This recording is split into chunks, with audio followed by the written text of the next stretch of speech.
Hey, what's going on, guys? So before we jump into the video, I just wanted to take a second to introduce this new series.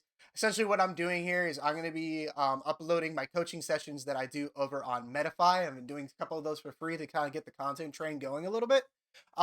So if you guys are interested in getting some coaching done, I'm going to drop the link to my Medify down below. It's like $30. If you joke, but if you go over to the Twitch page where we film these live, and drop a Twitch Prime or just sub to the channel, you're gonna actually get $10 off.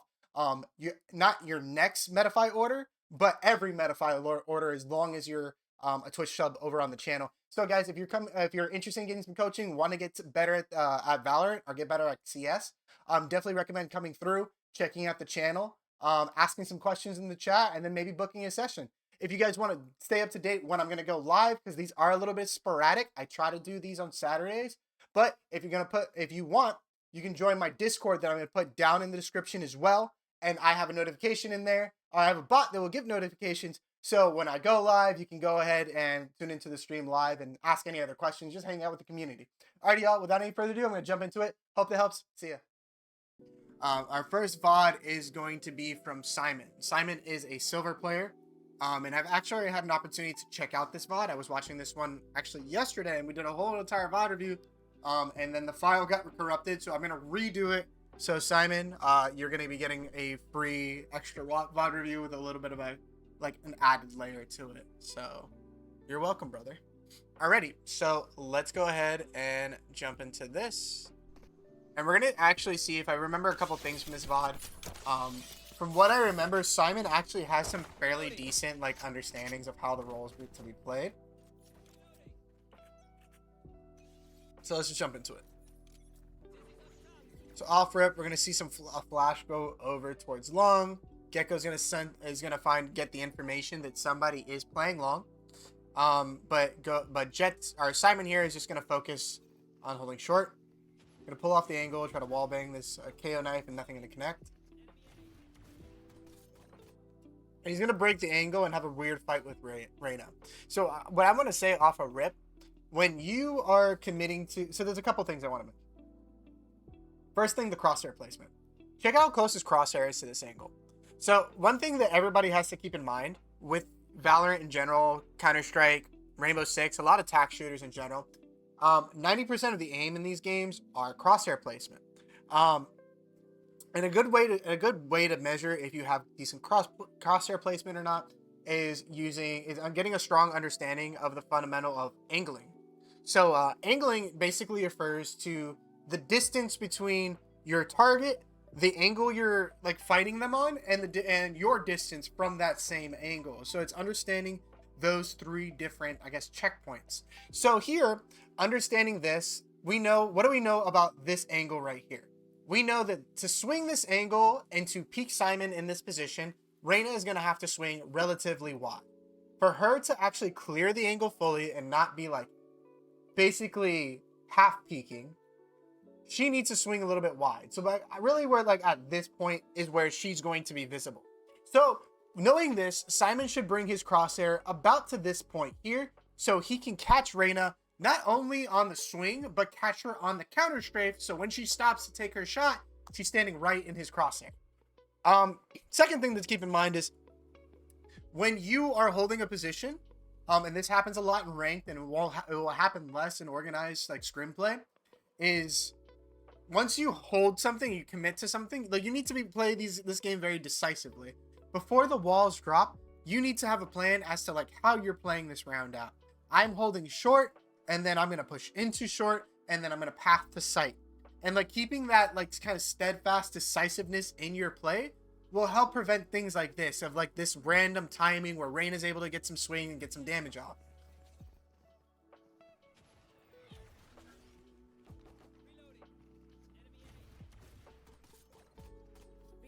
So here also, Simon gets a little scared and runs away from the fight entirely. So no one winds up pathing towards short. So there was visual confirmation, hey, somebody is playing in short, but no one actually goes to clear it or engage the Reyna. So the Reyna's actually come on a rewrap here. She's just going to come back, realize no one's fighting her, and come back to shoot Simon's team in the back. So this is like a very important thing when like playing Valorant in general, and like any tech shooter really, is whenever there's two avenues of attack, you very rarely, and there's only some instances where you won't do this, but you always want to be able to take advantage of both angles, because if you come through one angle, right, and you take a look at the utility they have on this team, the Raze, the KO, even to an extent the Clove and the Waylay, there's a lot of utility they can throw in this gap here towards A main that'll absolutely like stifle this push and like put your team in a really bad position. So whenever possible, you should always be taking advantage of as many routes to the site as possible. Engage this angel. I love being randomly assaulted by ads. So yeah, this is the proper angle to be holding, given that Simon is trying to hold the deeper of the two angles. But you need to be very cognizant of the angle that you're actually taking the fight on, so you know where to put your crosshair. So here, another thing that we mentioned to Simon is that there's this like hyper aggression or hyper fixation to fight. But you have to remember, when the spike is down and you're on the attack, the roles kind of swap, in the sense that it is now on the responsibilities of the defenders to break into the site and defuse the bomb. They're the ones on the time crunch. All that the attackers really have to do at this phase is stay back, hold the choke points, and play the time, so that the defenders are likely to make more and more mistakes. As that timer kind of ticks down, the likelihood of a defender making a mistake rises gradually, because there's more time. You have less time to, you know, get in, clear angles properly, or use proper utility. So a lot can go on. But here we're going to see Simon get hyper aggressive and try to like get active, essentially, when there's not really much need for it. It's going to go ahead and die to the Clove, and they're going to go ahead and complete the retake. So we're going to skip ahead because Simon is dead. But the one comment that we got when we were talking about this is Simon felt like he wasn't being active enough. He wasn't like actively participating in the round. And that's fine. You know, as a duelist, it's very easy to fall into that mindset and that trap of like, oh, I need to be getting active. I need to be taking space. I got to be taking fights. I'm not getting kills. I'm not doing my job. Well, that can be true. If you're not getting kills and you're not taking space, you're not doing your job. It's much better to be useless in a round than it is to like throw away a round or be the reason your team loses a round. So I'd much rather have one of my players sit back, play passive, and hold an angle, and play what they're supposed to do, or play the role how it's supposed to be played and not get any value, than actively overheat or looking for more value than they necessarily need it, or they or their team needs at that moment, and potentially throw the round away. So it's that kind of fine line balancing act.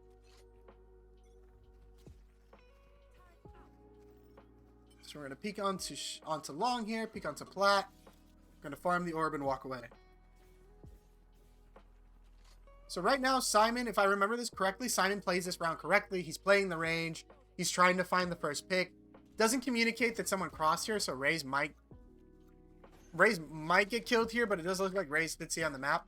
But again, we're just seeing Simon play the range here. Crosshair placement, again, a little too close to the angle, but it's not off. Is able to find one. Now, what I want everyone to take a look at and take notice of is the positioning of the defenders, right? We just killed KO on B, and we have two more defenders fighting on B site. We don't know if there's a third player in window, but we know there's two on B, and we don't know what's going on in garage or A. We can go ahead and safely assume that C is, we don't know what's going on in C or A. We can safely assume that C will have one player. The garage player, we can assume is this player right here that we just spotted. And we can assume that one of the, traditionally you play the map in like a 2-1-1. Or like a 2-1-1-1, I should say. But traditionally you have two players at B. So it's safe to assume that one of these two A players is in fact this player right here.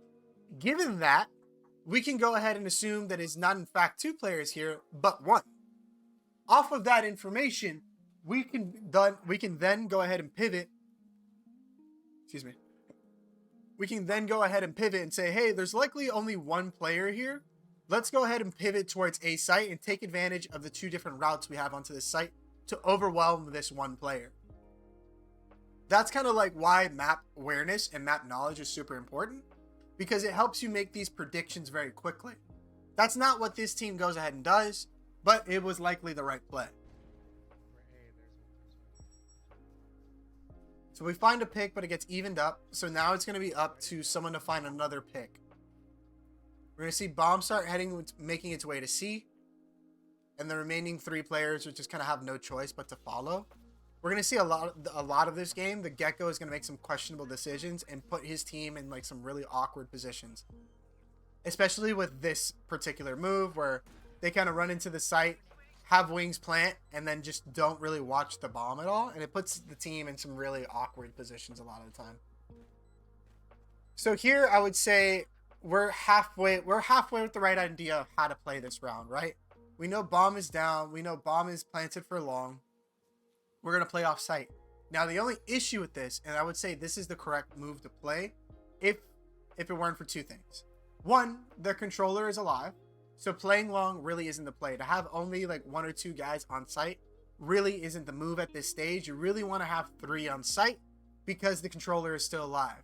In addition to that, since the controller is Clove and Clove will be able to plant regardless of being dead or alive, this position on long becomes much, much harder to play. So there should be a definite emphasis of playing 3 people on C to counteract this. Like, well, hey, we need to kill Clove far away, and even if we kill her, like, you know, back here, she's still probably going to get this smoke off. So we need to play on the site. Or we wind up, you know, having to spam through smokes, and since pings got nerfed not that long ago, That's the sound of someone who's... you wind up in a really awkward spot. Oh, I didn't mean to skip the video. Whoops. All right.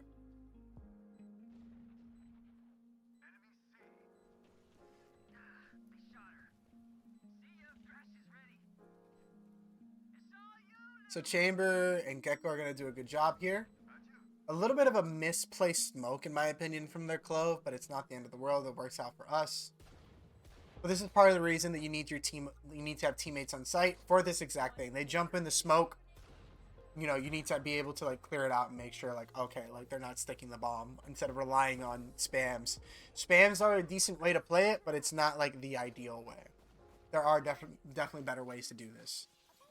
Okay, off rip, I'm already not crazy about this before I even see anything. So swinging this angle, this is such a high traffic angle. I really hate swinging this dry.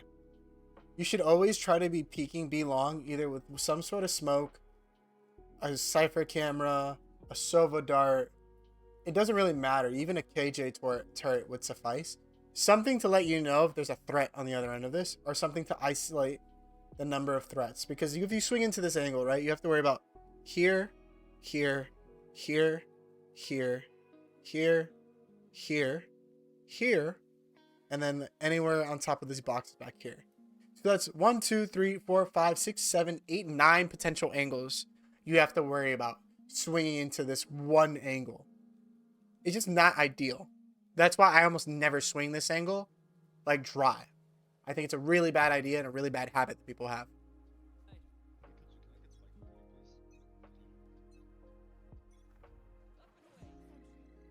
Luckily, no one was challenging it.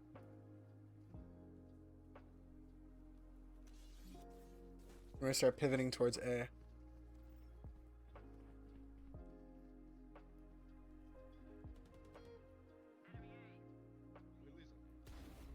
Nice hold. Okay, so this time we stuck to our guns. We were on top of it. Team was scaling up, but we didn't have a drone or anything to help us clear this. So we just stayed put and watched for the scale. This is a fine play. The play, his follow-up play, had Reyna not peeked, was just to scale up late to assist his teammates coming up A long. So this is fine. This is the correct play.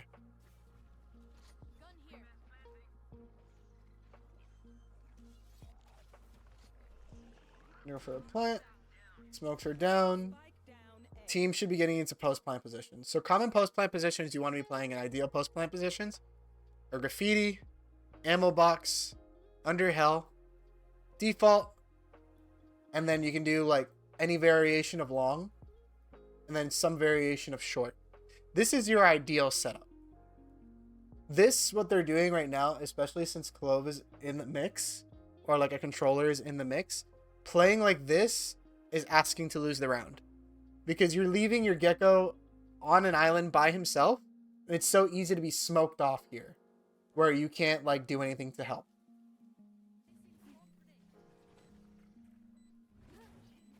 We're gonna updraft and get some information. They're gonna come out here.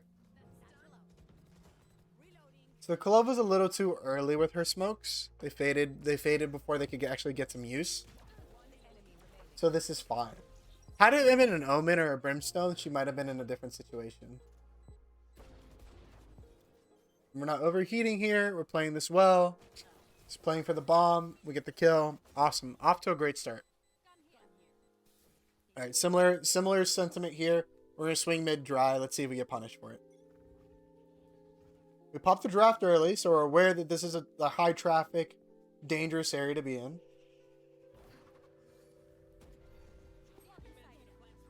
A smoke. Ooh. A little sloppy. A little sloppy, so let's break this down. So off rip, I would say don't do this jump here. This is fine. This jump here gives you too much airtime. You're in the air, able to be shot in the face from this particular angle, and you cannot defend yourself. So you should really be like using the steps that are up to the window like steps. Don't be too eager to like use your dash. If your dash is gonna fade, let it fade. But like dashing up here, like you didn't have line of sight. You had line of sight here, but not here, which is also a common angle. You basically like dashed in and could have been shot in the face very easily. Let's double check to make sure I'm not talking around my ass. Okay, not awful. Never mind. It wasn't as bad as I thought. All right, so let's take a look at this duel here. We smoke off here. We pre-aim a link. Clove is playing an off angle. So we react. Yeah, you just got caught a little off guard. Micro adjustment could use some work, but there's also a lot of visual clutter. This is good. You don't take space, but you continue to take another fight to kind of like press back the rotators. I don't know how I feel about the updraft onto the box. It's not awful because you do take a duel here and you're trying to keep this rotator occupied to give your teammates space. I would have said either probably some better options would have been to scale to Gong to make sure no one's playing backside, or to scale towards C-Link. But like, those are just other options. I don't think necessarily one is better than the other. Because you did kill the site anchor. Or you did kill someone on site, so you can go ahead and assume the site is empty. So this is something we talked about. Oh no, it's not. Okay, actually this is something we talked about. So this jiggle peek that Simon just did, right? He's trying to check this angle here, perhaps top plat as well. And he's doing a small jiggle peek. Now the only problem with this is good in theory, in concept, in practice though is the mistake. If you're going to jiggle peek, you should want to be jiggle peeking closer to the wall. And the reason for that is when you're closer to the angle, the perception is you dip in and out of that angle much faster. When you're further away from the angle, like Simon is here, you come out of that angle a little bit slower, which is part of the reason someone will see you first. The further away you are to the angle, it's perceived that you are swinging that angle a little bit slower. And that's mainly like the distance you're traveling. That's because of the distance you're traveling. Like, you are traveling way more distance closer to this angle from here to here is way more distance than it is like back here. It seems like it's not, but it is. So when you're doing a jiggle peek, you want to be closer to the angle. That's why when you see people jump peek in like VCT or VCL, they will always jump peek close to the angle. So while he didn't get punished for it here, in practice, what he should have been doing is jiggle peeking closer to the angle, so the likelihood of him getting shot would have been a lot lower. Crosshair placement is okay. We're still a little bit too close to the angles themselves. Up the smoke, the utility's getting ready to go in. This is a good entry path. We just got caught a little bit in the sauce here. Now, the traditional entry path is to dash in and dash into a smoke and then break out one of the sides of the smokes. Since we don't have a dash, we're going to updraft onto the double stack. Not a bad play. We panicked when we saw KO. KO was definitely a free kill here because he had utility in his hand. We just got to make sure that we don't panic when those free kills present themselves.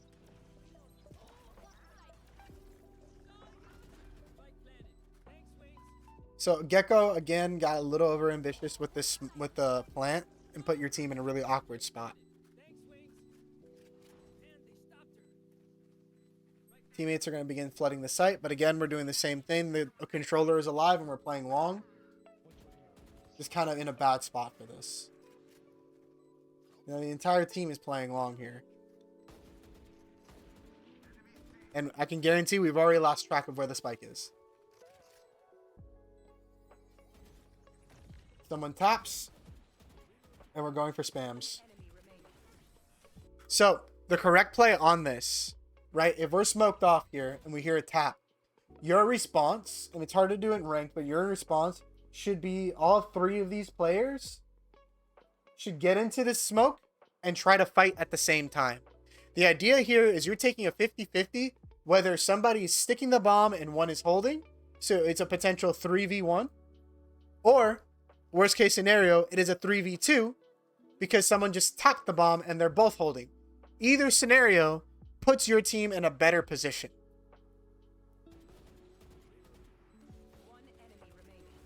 It works out because Raze is Rambo, runs through the smoke, and gets the kills. But that very easily could have gone bad. We're going to swing this angle again. Swinging the angle dry. No draft this time. I don't know what that waylay is doing. But you see what I mean? Holding the angle too tight. Yo, Simon, what's up? I'm actually looking at your VOD right now.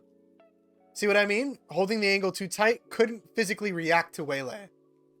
Like, by the time that Simon reacted, like, waylay was past the crosshair. I think she was, like, right here.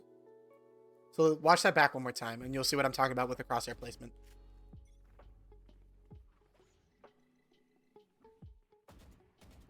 You see, like, he couldn't actually physically react to that fight. And waylay got by. Being able to understand where you're at mechanically is super important to understand like what you are and are not capable of. So Raze is still alive. Again, Gecko kind of rushed the plant. So we're kind of like violating like this team as a whole, and it is ranked, so like this does happen from time to time. There are a few phases to like clearing a bomb site or taking the site, right? So the first phase is you need to clear the site. Make sure that site is empty before you try to plant. Second phase is you go to plant. While the plant is happening, there is like a third phase that's happening almost simultaneously. And it's defend. On some instances, and not every instance, some defenders will try to flood back into the site to try to catch you while you're planting. You're technically down a number, right? Somebody's planting, they don't have a gun up, so they're trying to catch you guys and take advantage of a few second window to go ahead and like try to grab some kills. And the fourth one is post-plant. And post-plant is where you're actually playing positions that are advantageous to where the bomb is being planted. So a solid post-plant would be like right here, right here, right here, and then you can do here and here. Again, that's an ideal post-plant. I mentioned that a little bit earlier in the VOD, but since Simon's in here now, we're just reiterating. We know the flank is coming. Did the Chambers tripwire get killed? I think it did. So Chambers tripwire did get killed. Jett's going to go address it.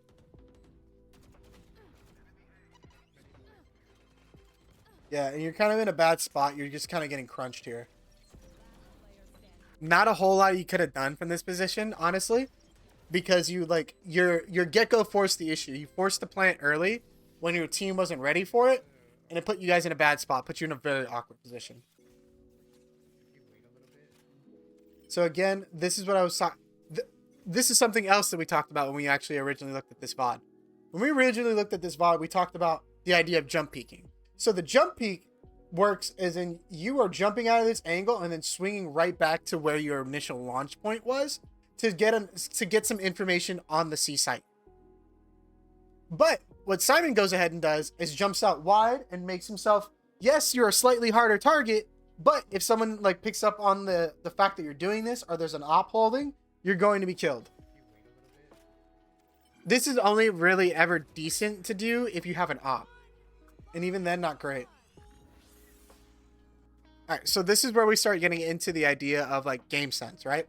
So we know Waylay is now popped their ult and knows that she's guaranteed hit a few people here. What are some likely moves she's going to make? Right, the likely move that she's going to make, given it's Waylay, and she has like her dashes, you know, she has her dash and she has her teleport to come back. What's the likely play she's going to make? She's going to go aggressive. So we need to prep ourselves for that aggression.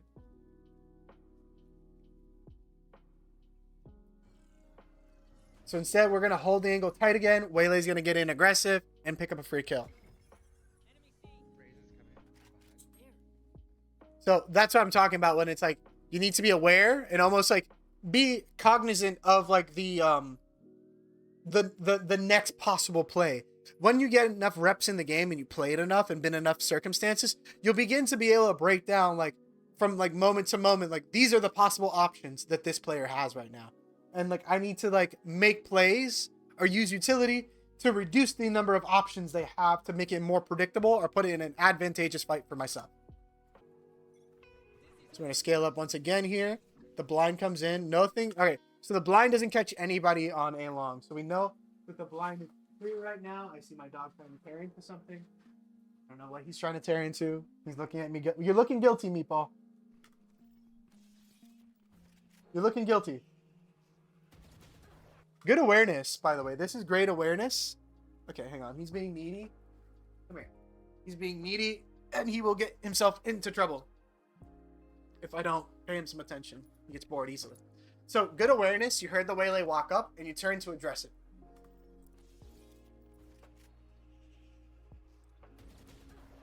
Not a full-on punish, because I think she was a lot closer than you were expecting. I think we just push off this, to be honest. So you're going to re-wrap and try to clear her out of this position, and I think your teammates... Two window, maybe? Your teammates kind of let her get away with too much, if I remember right. Oh, they pop flash out of this. Yeah, it's kind of a bad situation. I would say in this situation, since you guys know that she is coming and you know she's in the window, you don't have to walk here. You can take advantage of the fact that you have teammates close nearby that can like poke and prod and get ready to fight. And then you can even be thunderfooting to get around a little faster. So you can like come in for the pinch and force Waylay and whoever else is there into a bad spot.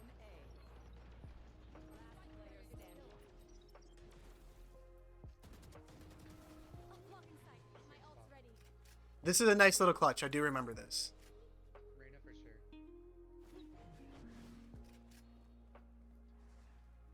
Smoke is good to get yourself out on the angle. And we're just going to begin slicing the pie here, clearing all the possible angles. This is good games. This is good game sense, this part here. We know the likelihood of the positions playing. There's a solid chance that somebody's standing in this corner. And we're going to go ahead and exploit that. Boom. This follow-up play is what I really like, though. You know, okay, it's 1v1. I know Clove is likely in this position, or this position. I'm going to grab bomb and dash out. Well, it doesn't work out because you wind up grabbing a gun instead. The vision is there, and that's what's important. So that was well played. But see how, like, what I'm talking about in terms of, like, when you can break down the potentials of, like, the possibilities of of the fight you're about to go into, like, what options the other players have, makes the fights way more digestible and easier to predict and put on your terms. Okay, so we're going to go for this mid peek again. Waylay's just, like, not... Okay, just absolutely slammed Raze. I don't know what Raze is there doing. Waylay's having a bad day and just, like, not hitting shots, so you didn't get punished for that. Normally, against better players, I'm 100% telling you now, you will get punished for doing something like that. Just because it works in low elo doesn't mean it will work in higher elos, and the idea is to get you to climb, right? To me, it feels like that play was more common sense. Still, I feel like my game sense is dong. No, so it did seem like common sense because you sat and thought about it. You knew, like, okay, these are common positions. You sat and thought about what's possible in this situation, and then it becomes common sense. A lot of this game is common sense. It's just The thing with common sense, it is not that common.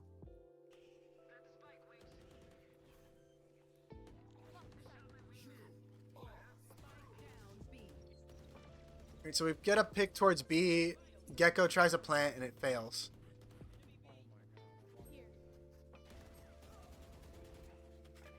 We're going to get stalled out by the KO utility. And not much option here. But Killjoy's going to creep up towards A lobby and find a route. I would have also said, again, the same thing that we said earlier in this VOD, is when they pressed up, right, they showed 3 bodies towards B site. You went ahead, you can kind of break it down like, okay, A is probably light, or there's a potential that no one is on A, so let's pivot. And that's kind of what KJ's doing here. KJ was a little slow to do it because 2 people died. A higher ELO or a higher MMR Sentinel player would have been able to creep up and find that gap faster. So in this situation, since we know that the A link is clear because KJ's there, and we know A is clear, the follow-up play instead of planting B would be to run into A site and go plant over there. Gecko has bomb, so we're kind of at the mercy of Gecko. This is a good updraft though, to be able to get out on the angle, still be able to hold it whilst also like giving Gecko the opportunity to fight as well. So this is good. This is a good recovery.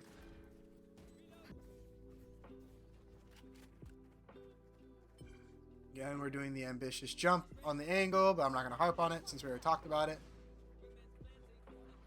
We're going to start scaling in here. A very questionable plant from the Gecko.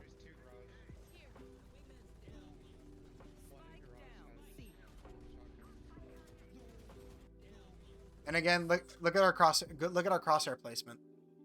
So again, we need to you're trying to fight here, but the odds that someone is going to stop here is not very high.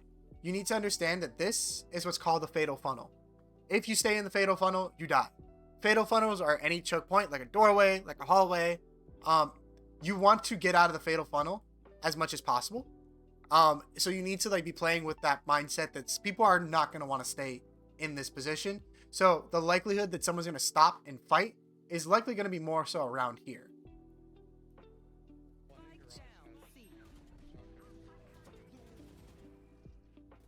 So we fall off the angle. We got some damage in. That was fine. Totally good. We're down a number, but we still have rifles, so we just need to be smart about how we're taking our fights here. Odin spams. With the Odin here, I probably wouldn't even stick around, because the likelihood of you being spammed through that box is really high. The Odin's so cheesy. It's I hate that gun. Since there's a likelihood that there's the entire team is here, you're being spammed through the wall, they have all this utility. This is kind of like a cut your losses kind of play. This is all right, let's get out of here to see long, let's reset. Or maybe let's fight through garage and try to reset. Because this is you're in a bad spot. Right?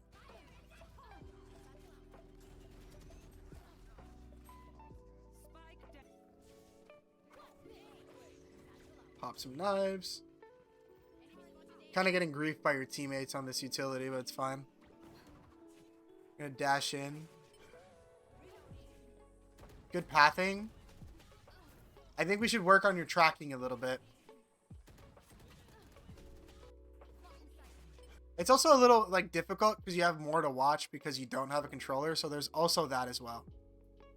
Yeah, I was just definitely kill hungry and wanting that waylay or to finish off the Reyna. Yeah, you just gotta be careful about taking those calculated risks, right? What's the likelihood you're gonna come out on top of this fight? You never want to take a fair fight if you can avoid it. One day I want to ace my serve. Hang on. One day I want to fill These my ads. passport.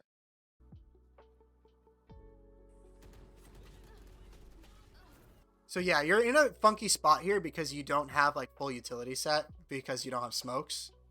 So this is okay. So yeah, I would say the only thing we could do here is kind of work on your tracking. It's hard to isolate angles here because you have every angle open to yourself. I would say, nah, there's not much you really could have done there. You're trying to make the best out of a bad situation. All right, so you're dead, so we're gonna go ahead and fast forward.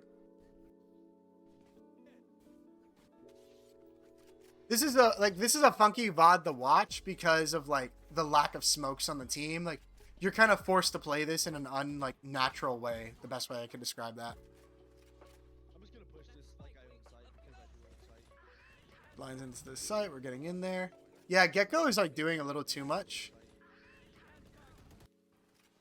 I'm just gonna push this like I own site because I do own site. Yeah, just kind of like a smooth brain play. Gets punished, and I mean, I'm actually surprised Raze didn't kill Wingman there. So it kind of worked out. Oh, garage. Now we're gonna play for bomb. This is good, KJL, because they can't really get on bomb right away because of the ult. We're gonna try and tap, and we got nano swarms and stuff. So this is okay. I'm okay with this for right now. This is a good one-way smoke. You actually block the rain up line, which is great too. This is a great use of smokes. And this, all right, good awareness. This is also good awareness. You say you have bad game sense, but you really don't have that bad game sense. You realize, like, hey, this is not a good spot. Like, this is very, like, coin flippy whether we're going to win this or not. Let me guarantee that we can kind of, like, figure out what's going on the other end of the smoke and push through and fight. So you have better game sense than you think you do. All right, so we're hearing the thunder footing come short. So this is something what we talked about. You have to play off the sound cues. We heard like 3 or 4 players coming down a lobby. The scale here is not the move. I would say the only time the scale is appropriate is if you have a frenzy. You can kind of guarantee that you're going to get at least 1 or 2 kills. But having a sheriff and hearing that many people come up, just not like a great idea. Time to back off and communicate it to your teammates like, hey, we might need an early rotate. Honestly, yeah, could be used in low elo. I've gotten so many kills pathing up sewer there. Yeah, the path is not bad at all. Honestly, like the play itself is not bad at all, especially if you have the confidence to do it. It's just the like reading the situations. It varies from situation to situation. If you're in a position where the likelihood of you being run down is pretty high, or you think there's even a possibility of it, then it's not worth it. Good hold. I would hold this a little wider, but otherwise you're fine.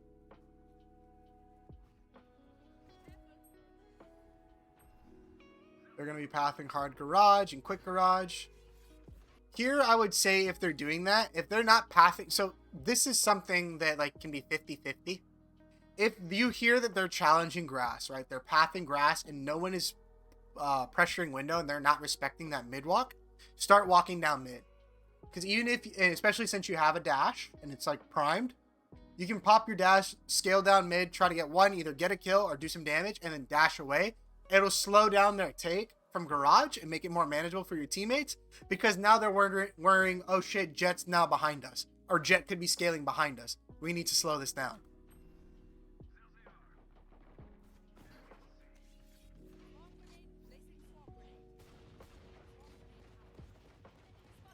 Kind of ambitious with those wall bangs. So we have Spike down here, so we should be playing for Spike. And Killjoy just gets absolutely bodied.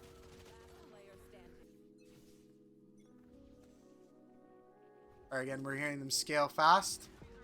You get one, or you do some damage. You fall away. So I don't think this is a completely fall off site kind of play because Raze is here and Gecko's here. This can be holdable. So what you guys need to be doing is start getting into a stronghold.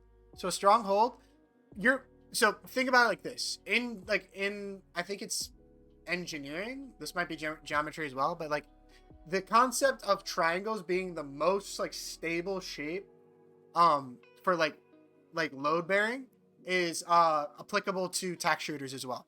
So whenever you can set yourself, are you trying to set yourself in a position to hold something?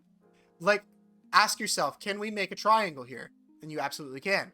So you can put yourselves here, here, and here. And that becomes a stronger hold. Or you can do this, this, and this. And then have the default player swing from here or here. It becomes a lot more manageable. Oop, wrong tool. So this is definitely holdable. I think falling off here was a little short-sighted. Because now Gecko's alone on site. And you have bodies here. Like, if there was ever an opportunity for you guys to win this round, it's winning it while they're scaling into sight. They're trying to get bomb down. there's a lot of moving parts. People are flying around using their abilities. There's chaos. So you want to take advantage of the chaos.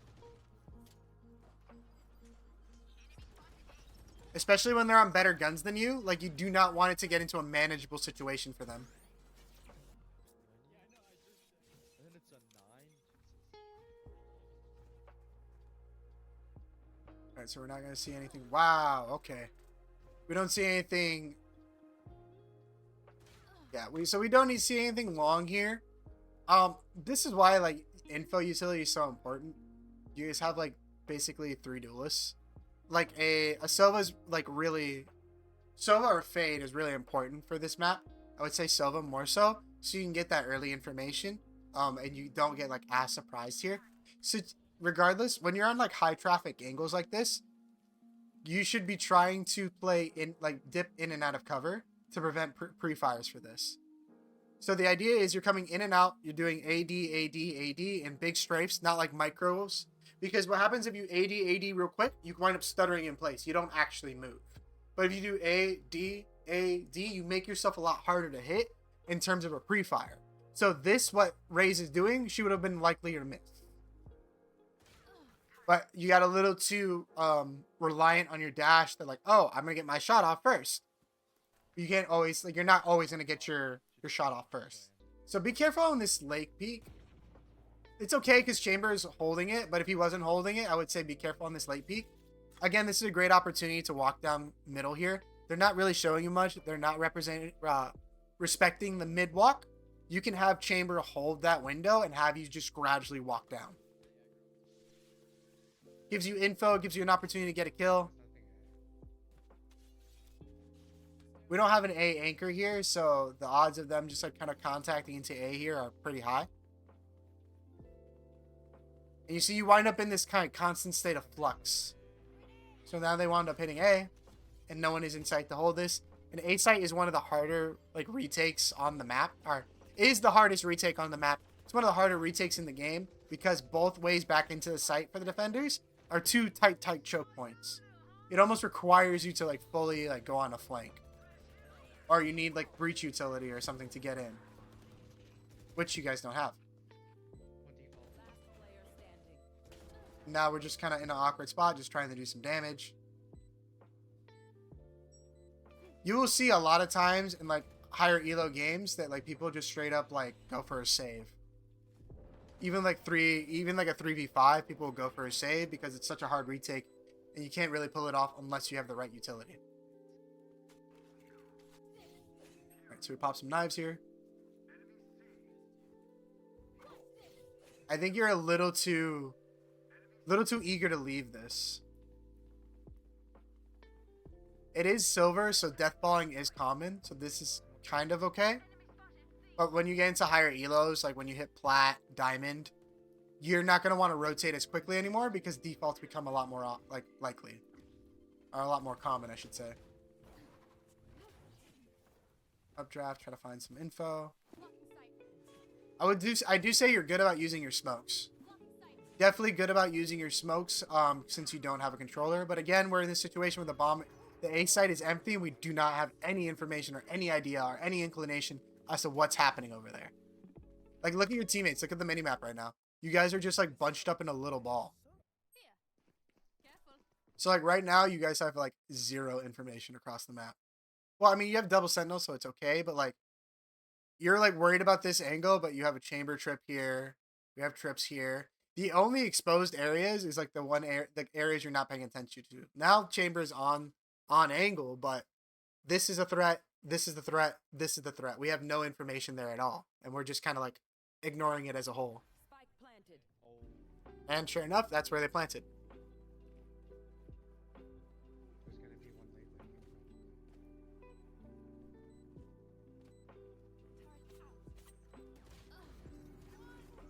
So I don't know why you swapped weapons here. Did you still have plenty of knives left? I don't know if it's just like you fat fingered the key or something.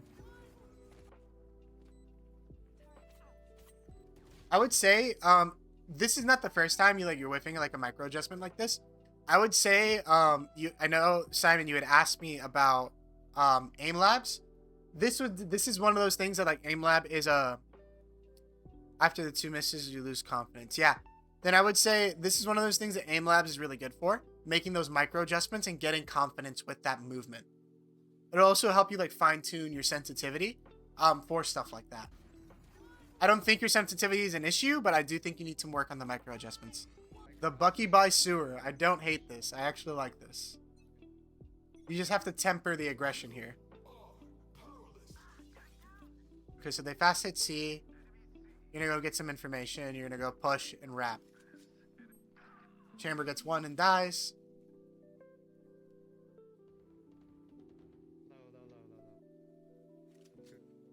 Now remember this. This was a great idea. We just gotta make sure that we're clearing mid because you were noisy on this A wrap. Oh wait. On this wrap, you were making a lot of noise. So it's worthwhile clearing this, and like just peeking here and make sure no one's chilling there. Otherwise, this is the right play. This is like correct. Just the Raze just kind of lurking. It's weird for Raze to be lurking, but it's kind of so. It's again, it's one of those things you're playing in silver, so like a lot of the things players are gonna do don't make sense.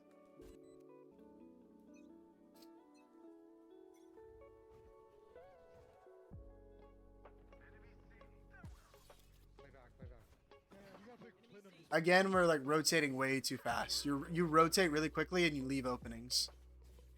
Like you have 3 teammates here. You really don't need 4 to hold this, especially if they're like hardly close to the site at all. Now look, now your rotation to A is like so much longer. Your Raze was playing it like a little bit like, you know, an idiot. A little too aggressive, a little too ambitious. But like, yeah, see there's someone mid, like we didn't clear mid. Like we're just in a very awkward position now. So be careful with the early rotations. We kill Raze, which is nice. Trade. Oh, I remember this. This was ludicrous.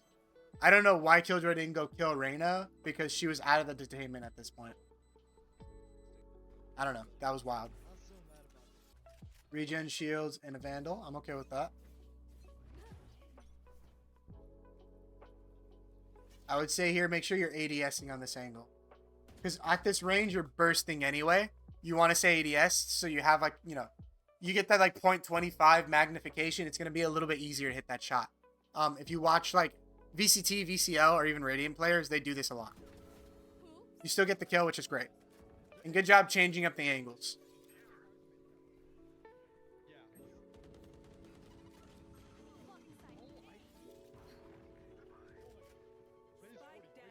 Chamber's going huge.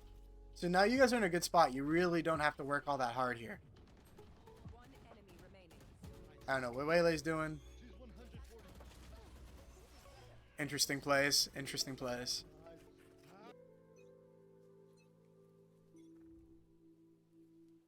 So again, here they're not respecting mid. This is a perfect opportunity to walk down.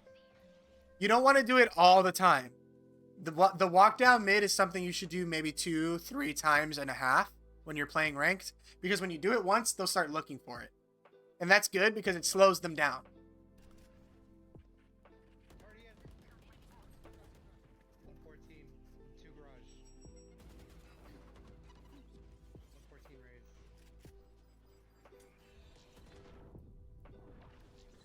That was okay. That was like unfortunate timing.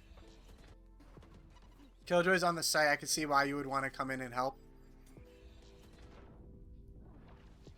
You do kind of get one. It's not the greatest play. I would have said personally, I think Killjoy's dead here. Or I would have communicated to Killjoy like, hey, we need to fight here. I'm here to fight with you. Also, you could have used the second smoke to like smoke off this angle.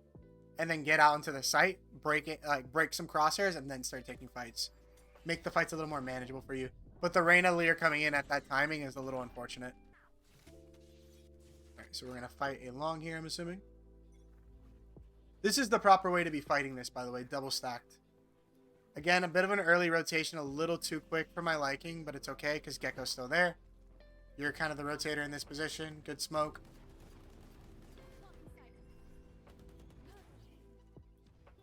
I would say be careful doing that updraft mid-round. You don't know if someone's still holding that window. That's a very easy shot to hit.